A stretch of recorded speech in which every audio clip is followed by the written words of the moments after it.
rencana penugasan anggota Polri pada jabatan aparatur sipil negara di luar struktur kepolisian menjadi sorotan dalam pembahasan revisi Undang-Undang Polri.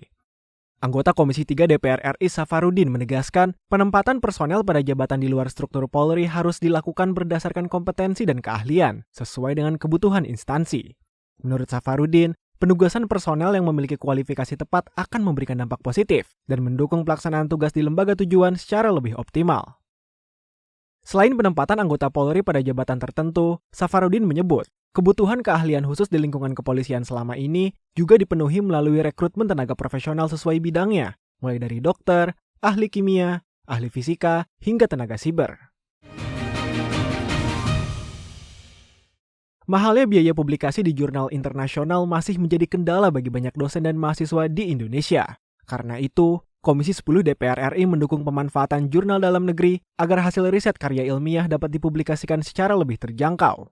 Menanggapi kondisi tersebut, Wakil Ketua Komisi 10 DPR RI lalu Hadrian Irvani menyatakan dukungannya terkait penguatan jurnal dalam negeri.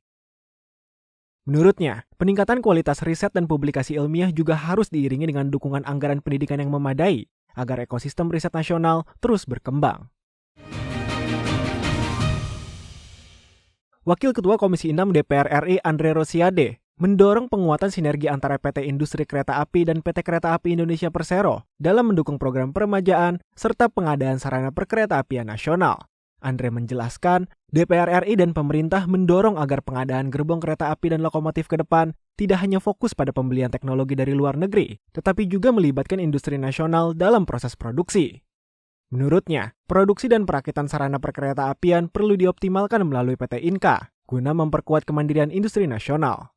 Selain itu, Andre meminta PT Inka dan PT KAI menjajaki berbagai skema kerjasama agar kebutuhan sarana kereta api dan KRL dapat dipenuhi oleh industri dalam negeri. Per 4 Juni 2026, nilai tukar rupiah menyentuh level 18.000 per dolar Amerika Serikat.